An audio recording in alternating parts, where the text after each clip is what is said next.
साथियों नमस्कार, आप सबका स्वागत है हमारे चैनल पे। साथ ही आपसे गुजारिश है कि हमारे चैनल को ज़्यादा से ज़्यादा सब्सक्राइब करें।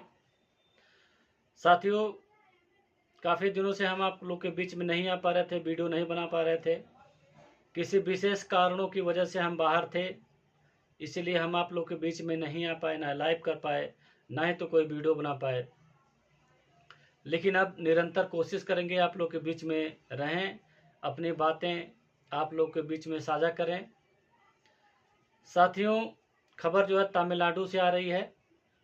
आप सभी को पता ही है कि जो है बहुजन समाज पार्टी के प्रदेश अध्यक्ष के आर्मस्ट्रांग का हत्या हो गया था। चाकू से गोद करके हत्यारे जो है उनको मौत के घाट उतार दिए थे। और इस घटना को लेकर के बहुजन समाज में काफ़ी आक्रोश था। आप देखे होंगे वीडियो के माध्यम से, हम इसके बारे में एक वीडियो भी किए थे। काफ़ी रोष है उस प्रदेश में, तमिलनाडु प्रदेश में, क्योंकि जो बहुजन समाज पार्टी के प्रदेश अध्यक्ष थे के आर्मस्ट्रांग, वो पेशे से वकील भी थे और बहुजन समाज के हित के लिए वो काम करते रहे, कार्य करते रहे, जिसकी वजह से बहुजन समाज पार्टी में या फिर वहाँ के जो तमिलनाडु प्रदेश के जो आम नागरिक हैं उनके बीच में उनकी चर्चा बहुत जोरों पे चल रही थी और लोगों में काफ़ी लोकप्रिय थे वो। लेकिन कौन ऐसे लोग थे जो उनकी हत्या कर दिए, उस पर अभी जांच चल रही है। लेकिन इन्हीं सभी के बीच में वहाँ पे एक भारी आंदोलन हुआ। अभी भी लोग सड़कों पे आंदोलन करते नज़र आ रहे थे। बड़े बड़े हस्ती वहाँ पे थी, यहाँ तक कि फिल्म निर्देशक भी वहाँ पे मौजूद थे उनके समर्थन में, क्योंकि उनके हत्यारे अभी तक पकड़े नहीं गए हैं। ऐसे में बहुजन समाज पार्टी के मुखिया बहन मायावती भी वहाँ पहुँच करके उनके परिवार को ढांढस उन्होंने बधाया और जो भी उनके लायक करने लायक चीज़ था वो उनको सांत्वना दे करके बहन जी आई। लेकिन अब जो खबर आ रही है कि उनको जो है इनाम स्वरूप तमिलनाडु प्रदेश के स्टेट कोऑर्डिनेटर, मुख्य कोऑर्डिनेटर वहाँ के स्टेट के नियुक्त कर दिए बहन जी। यानी कि वो उनकी पत्नी भी अब जो है सक्रिय रूप से बहुजन समाज पार्टी में काम करती हुई नजर आएंगी और उनके हिसाब से ही जो वहाँ का टिकट का जो बंटवारा होगा वहाँ उन्हीं के हिसाब से उस प्रदेश में संचालन होगा। कौन से प्रत्याशी कहाँ से चुनाव लड़ेगा, कैसे कैडर चलेगा, कैसे बहुजन समाज के लोगों को जागरूक करना है, ये सारी प्रक्रिया अब आर्मस्ट्रांग की पत्नी के हाथों में बहन जी ने सौंप दिया है। ये बहुजन समाज का बहुत बड़ा खुशी का दिन है। आप देख सकते हैं कि तमिलनाडु प्रदेश में बहुजन समाज पार्टी का कितना जनाधार है।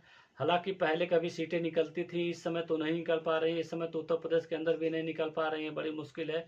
लेकिन जो वोट परसेंटेज है वो बहन जी का बहुत कम नहीं है। उत्तर प्रदेश के अंदर भी 9 से 10% के बीच में जो लोकसभा चुनाव हुआ 2024 का, इसी की तरह आप तमिलनाडु में भी उत्तर प्रदेश की अपेक्षा तमिलनाडु में भी ठीक ठाक बहुजन समाज पार्टी का प्रदर्शन रहा पूर्व में। इस समय नहीं है, लेकिन वोट परसेंटेज ठीक ठाक है। लेकिन जो ये घटना हुई है इसको देखते हुए बहुजन समाज पार्टी वहाँ पे अहम भूमिका निभा रही है और बहुजन समाज के लोगों में काफ़ी आक्रोश है और वो बहुजन समाज पार्टी से जुड़ते हुए नजर आ रहे हैं। अब बहन जी ने जो इतना बड़ा जिम्मेदारी उनकी पत्नी को दिया है, तो हो सकता है कि बहुजन समाज पार्टी वहाँ पे कुछ अच्छा करने की कोशिश कर सकती है, कोशिश होगी ही और कामयाब भी हो सकते हैं। ऐसे में वहाँ पे सीटें अगर अच्छा खासा निकल जाएंगी तो वहाँ पे फ्री फंड की जो है सरकार बनने की कोशिश की जा रही है, बन भी सकती है। ऐसे में साथियों, बहन जी का अब पहले वाली जो रौद्र रूप था या पहले वाला जो समर्पण था पार्टी को, अब वो देखने को मिल रहा है। कहीं भी कोई बात हो रही है तो ट्वीट पे ट्वीट करती नजर आ रही हैं। चाहे सत्ता पक्ष के लोगों की बात हो, चाहे देश की बात हो, चाहे विदेशों की नीति का मामला हो या किसी भी चीज़ का हो या किसी भी जाति और धर्म के लोग के ऊपर अगर जुल्म और अत्याचार हो रहा है तो ऐसे में बहन जी तुरंत ट्वीट कर रही हैं और जहां हो सकता है वो वहां पे जा भी रही हैं।